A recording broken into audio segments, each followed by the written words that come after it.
So I'm now joined by a very special guest. He is Mike Martz. Coach Martz was the offensive coordinator for the St. Louis Rams the year they won the Super Bowl and then took the Rams back to the big game 2 years later. Mike, thank you so much for being here. My pleasure. Thanks for having me. Absolutely. I'm really looking forward to this. So I want to start with your podcast that you do with NFL vet and broadcasting, legend of the game, Ron Pitts. You have podcast, Run It Again. It's a very interesting concept for a football podcast. Like, how would you describe the format, and like, how much have you enjoyed, palling around with Ron and recording these things? You know, Ron and I did some work for Fox. We did some games together, and it was his idea. He said, so much of the information out there is recycled, and what if we gave them a different perspective from a player's and a coach's standpoint, a different insight. We're both retired. We're not active anymore. And so you don't have to be as perhaps guarded as maybe you should be, but we thought it'd be a lot of fun just to give it in perspective, and that's what we're doing. And with Ron's, background in broadcasting and your obvious knowledge of the game going back decades, I'm sure it was a great combination, not only when you're calling games for Fox, but also doing the podcast. How much do you enjoy just working with Ron and everything that he brings to the table?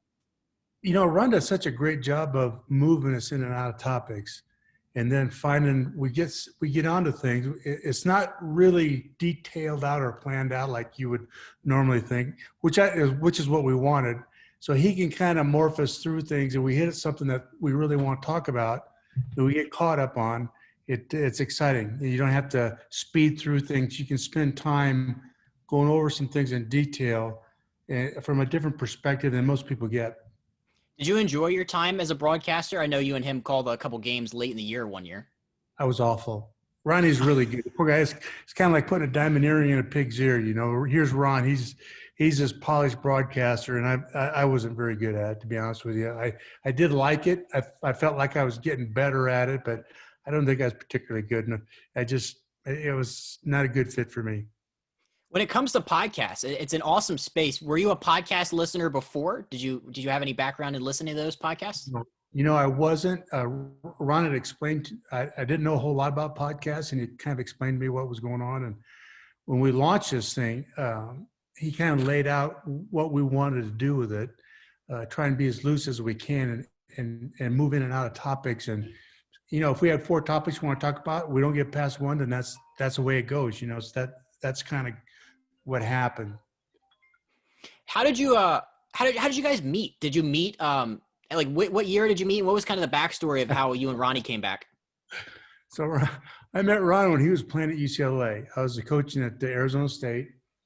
We were beating them by 18 points with about 5 minutes to go.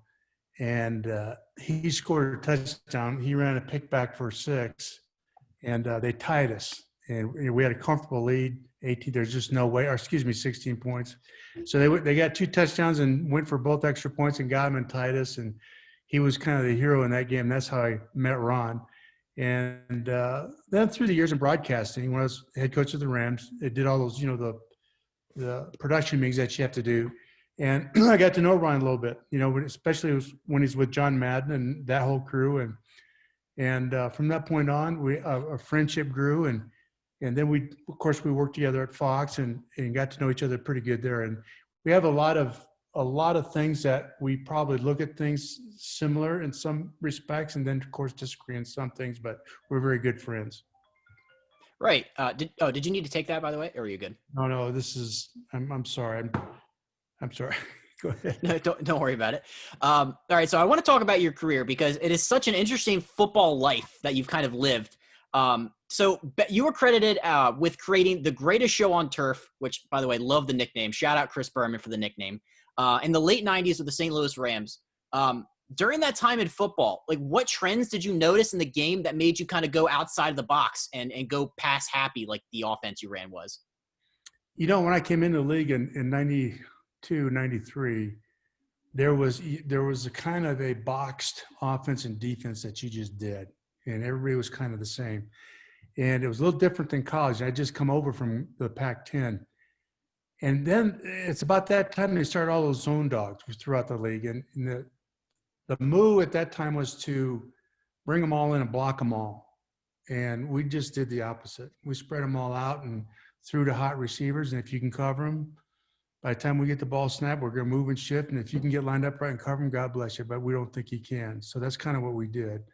And we just tried to open it up instead of squeeze it down. We just went the other direction with it. And it obviously could have not worked at all. But with the talent that we had, I'm not sure it mattered what we did with the guys that we had. How important was it for you to have your coach Dick Vermeil's approval when you were wanted to implement this scheme and when you eventually did? Like, how important was his backing to the whole process? Dick was incredible, incredibly trusting. I'm not sure I could do what he did. He let go completely as part of the agreement because I was in a good shape, a good position there at the Redskins, and to take that job, I said, look, there's a that I'd like to expand on that we started here, with Norv Turner, with opening things up, the moving, the shifting, and we were just starting into that, and I'd like to carry that further at the Rams. And here's the offense, and here's what I'd like to do. And for the most part, it was very similar to what he'd been doing.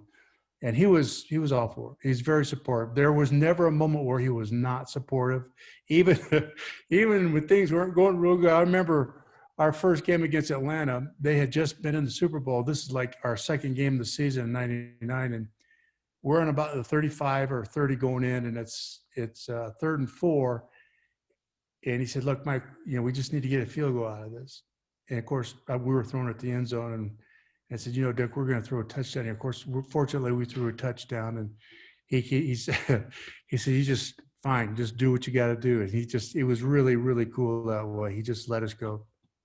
Now, at that time, from my understanding, like the entire league came to a consensus that first and second down, you run the ball, third down, you pass the ball. And you guys kind of flipped that on its head, if I'm correct. First and second down, early downs, you're airing it out, you're chucking it down the field. Did you encounter any resistance at the time trying to implement it, or was everybody, like even the players' side, on board with running it, the offense like that?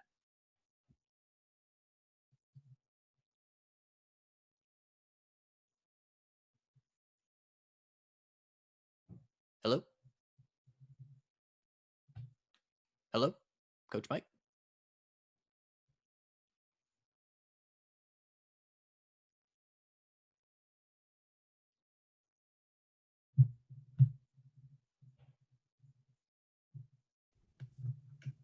There we go. I lost you there. Oh, okay. Yeah, I was gonna say, what was the last thing? What was the last thing you heard? Do I need to repeat the question? Yeah, if you could repeat it, yeah, that'd be great. Yeah. Okay. So I was just gonna say, like the scheme itself, it relies heavily, the greatest show on turf offense on early down passing, and at the time, I'm sure the league was first and second down run, third down pass. At the time, like, did you encounter any resistance from the players' side, or did you just have them all buy into, look, we're gonna do something really transformative in the league? No, they bought in right away. And I tell you what, in practice against our defense, and our defense was a top 10 defense in the league the year before, even though they'd won only 2 or 3 games. The offense was almost a scout team for them. So we went out in the first weeks of practice and just lit them up pretty good. And that kind of success immediately, we were doing things that they hadn't seen done before, and they were having fun with it. And once that happened, transpired, then we had their trust, and that was terrific because every week we were doing different things, experimenting, trying things with different players. If we're going to play the Giants, and Ricky Proehl's going to have 5 or 6, 7, 8 catches. He's from New Jersey. Come on. Those are the kinds of things we tried to do for the players, and they knew that. Each guy, we went into every game plan with a little section of go-to stuff for each guy, and we tried to spread around as much as we could. And, there may be – I remember Azakim against Cincinnati, I think the third game, he scored, I think, 4 or 5 touchdowns. And then maybe next week he didn't catch but maybe 2 or 3 passes. That's just kind of what made us tick and what made us hard to play against, I think. Now, what all had to go right from a personnel standpoint to get that, to assemble that group of talent? Because we're talking about Isaac Bruce and Torrey Holt. Like, what all had to happen for those guys to come together at that time? Well, you got to have the quarterback position. and we were looking for the quarterback and the running back. We didn't have either one of those when I was there, and we needed somebody on the other side of Isaac. And Azakim was there, Ricky Pro was there, and of course Isaac was there. But we needed the other guy on the other side that we felt like was going to be a 1 or a 2, and so we drafted Torrey Holt. And I was sitting at my desk, and Dick came down and said, "Hey, what would you think if we get Marshall Falk?" And I said, "That's not very funny, Dick. Come on." And he said, "No, I think we can do this." I said, "Well, if you can do that, then that's everything." And then from that point on, we had to work out the quarterback, and we got Trent Green, who in preseason had a phenomenal preseason. I think he only had like 4 incompletions and was just going great guns. And it was so cool having him there because he was with me at the Redskins. And so putting it in, he was kind of a mouthpiece in the huddle as well, so that when we would put a play and he would say, "Now remember, you got to be at 4 yards in this thing," those kinds of things. And so that helped tremendously. Of course, when he went down, then Kurt was there, and we'd put a lot of pressure on Kurt in the preseason. I was really hard on him, but he responded obviously very well. So you brought up Kurt Warner, and his story is phenomenal. It's one of the greatest stories in football history. And I was reading a lot of things about your relationship with Kurt, like early on in St. Louis, and that, early on when Kurt was first getting started, you were kind of hard on him, I guess, to try to see like if he was capable of like handling the pressure. How did he respond to that? And how often did you use that style of coaching on other people? Well, we had to decide in June before we broke for the summer who our number 2 quarterback was going to be. And there was a big kind of an infighting in the building. And Dick just listened, and he finally asked me before we broke. He said, "Do you believe that Kurt can be a number 2 potential starter?" And I said, "There's no reason why he can't." And from what we've seen, and we put him through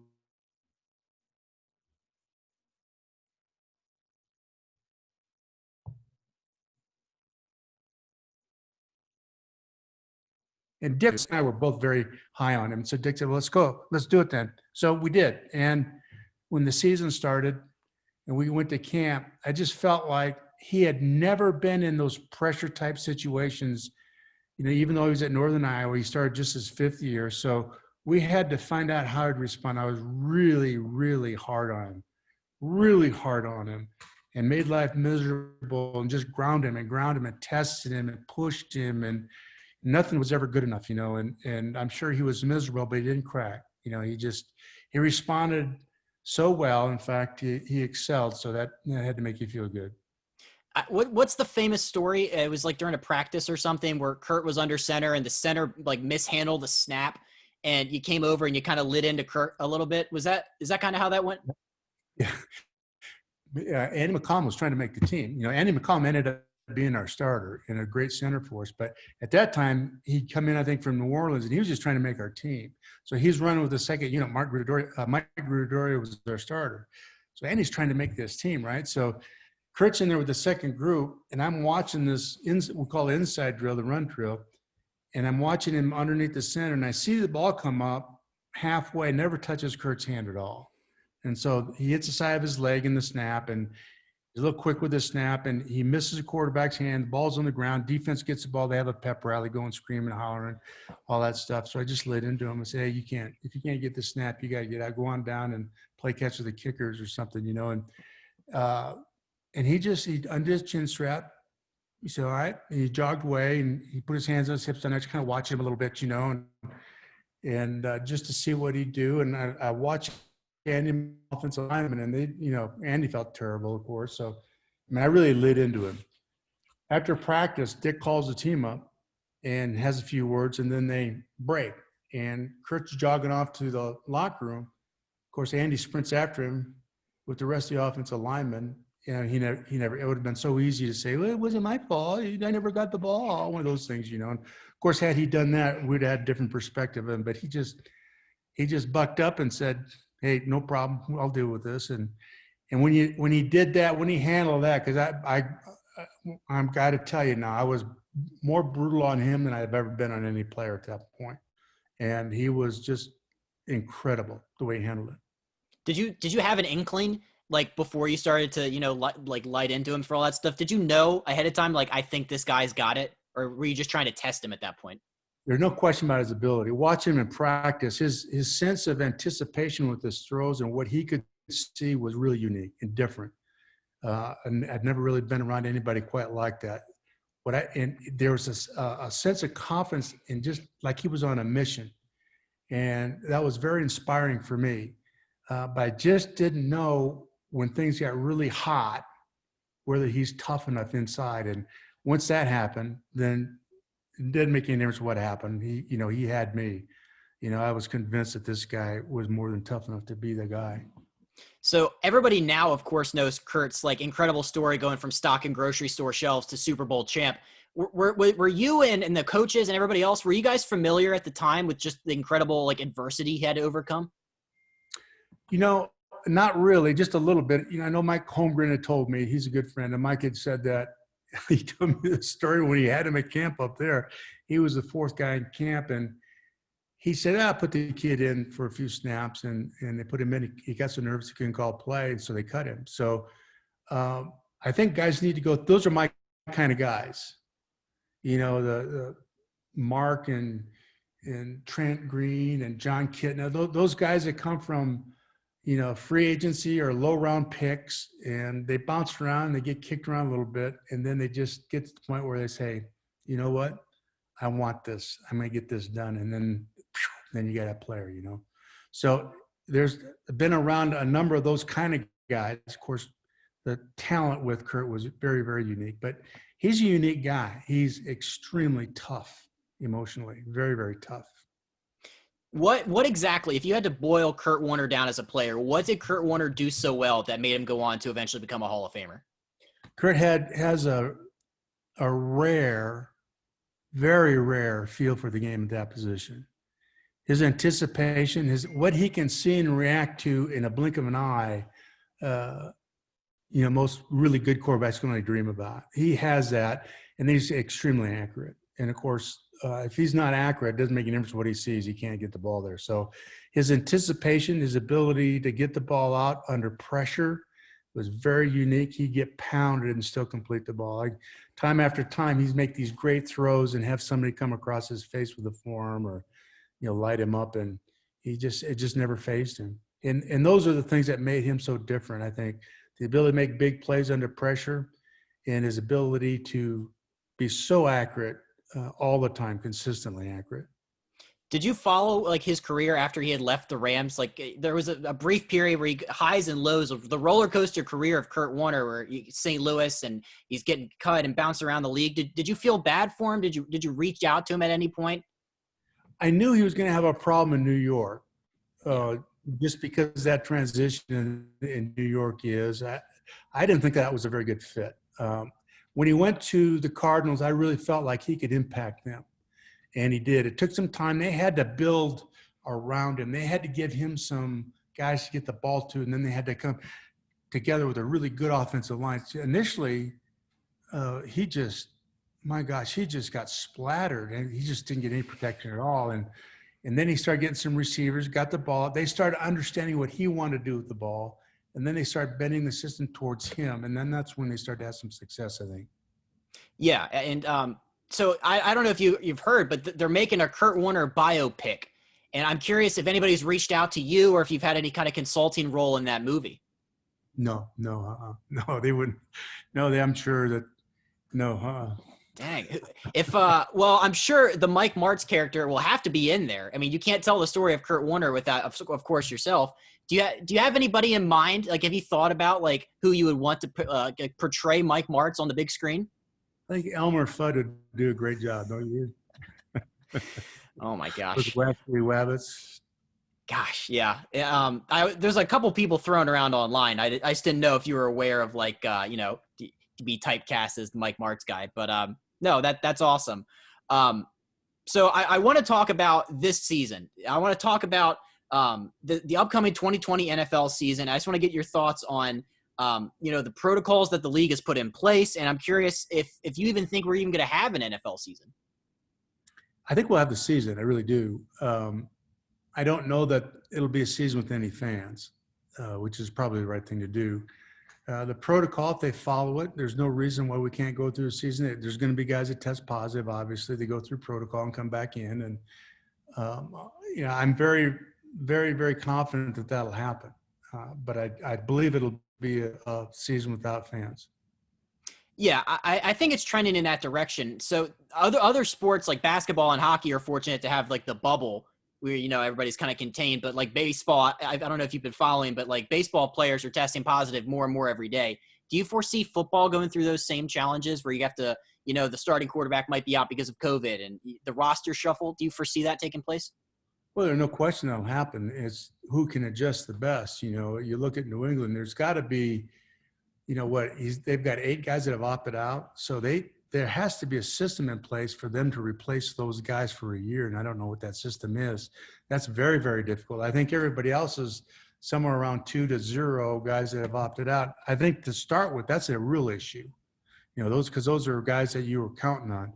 Now to not have them for a year and then replace them for 1 year, how do you do that? But somebody's going to get sick during the season and they'll have to go for 2 to 3 weeks, whatever, and they come back. It's just, that's just life. That's just the way it goes. Whether they sprain an ankle or they're on concussion protocol, it's the same thing. There may be more of it, but you just have to adjust. That's all. Do you think that this year in particular really show which coaches in the NFL, like which are worth the money? Because if you think about it, like the roster shuffle and trying to deal with all the adversity, you just mentioned the Patriots defense, basically there's like 8 guys that opted out. Like, do you think this year will be the year that we're going to finally determine like which NFL head coaches are like, going to earn their keep? I think the guys that have been up there all the time, will continue to do that, whether it's Pete or Bill or whoever those guys are. The guys that have been around for a long time, have been doing it well for a long time. It'll be that way. I'm more curious really to find out some of these young guys that are just starting their careers as head coaches. That'll be fun to see them. And hopefully one of those guys will burst out of the pack and be something special. When we talk about head coaches, is there one in the NFL right now that kind of like practices some of the same things that you did in terms of like the offense that you run, or is there anybody that kind of reminds you of the stuff that you were doing when you were out there? Andy at Kansas City this year, they were so different than what I've seen them do in the past, but this year they were probably closer to what we did of any team that I've seen since we were playing. Right. And did you notice like after you guys implemented the greatest show on turf, like that it basically became a copycat league where you notice they're like, hey, that looks familiar. I think we run an offense like that. Did you notice the rest of the league just like immediately take what you guys were doing? I didn't, because I'm just trying to do what we do, I think what I have recognized over the years are things that we had implemented that are still going through the league play-wise. There's certain plays that we kind of developed that have kind of taken off and everybody does, and we had some guys that put their, had some real good thoughts and we were able to do it. And, like you said, it's a copycat league, but that's fun to see that. Absolutely. Yeah, we had a play we used to call bullets. We stuck in and we threw it in the Super Bowl to Marshall. It was a real big play and we had a lot of success with it. And I'm at a junior varsity game in San Diego about 4 years ago. And I'm watching this team on the other sideline, and they throw bullets to the tee just the way that we threw it. I couldn't believe it. It was so fun. If you had to pick one play, you can only run this play for the entire game. Would you rather call 4 verts or would you rather run a shark wheel out to the running back? Depends on who's running those. Yeah. I want to know who the matchups are. That's a game of matchups.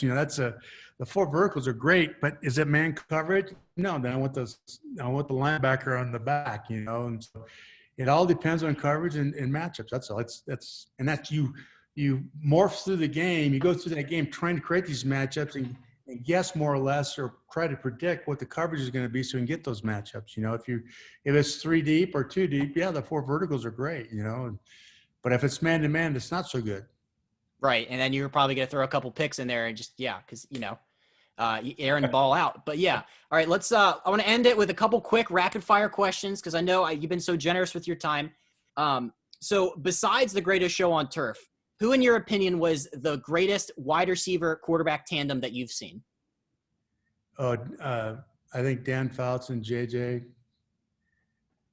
Jefferson were pretty phenomenal. And Bambi, Lance Allworth, and Tobin Rote, that's my era. That's when I grew up. Watching Lance Allworth, I had his jersey. I had 2 jerseys signed by him, by the way. Not like I was a fan of his or anything, right? So I had 2 jerseys signed by him, and so Lance Allworth was somebody that I had really had great admiration for. Which offensive player, past or present, would you have loved to have the opportunity to have coached, and why? Well, Marshall Faulk is the smartest player I've ever been around, one of the smartest people I've ever been around, and one of the nicest people, I guess. Generally a great friend. So I think Marshall Faulk probably is an easy one for me to say. So when it comes to the broadcasting side, because obviously that wasn't your forte, but you did dabble in it for a brief period. What was the best piece of advice you received during that time?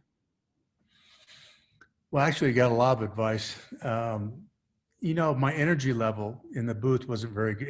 It would wane as the game went on, and I think they kept talking about my energy level. Got to pick it up, over the earpiece, and ultimately, I think that's one of the things that one of the primary reasons why I didn't do well in the booth, because that's not my personality to be real, gregarious and upbeat and on all the time. I'm more low key, if you will. So that was the biggest comment. You didn't try predicting any plays like Tony Romo does? No, I don't think that's good. I don't like that. I don't like when guys do that.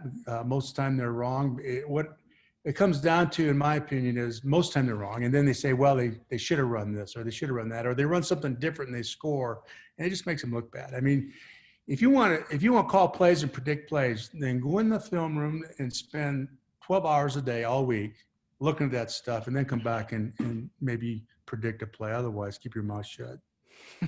Last question. Your Super Bowl ring, how often do you bring that out and actually wear it?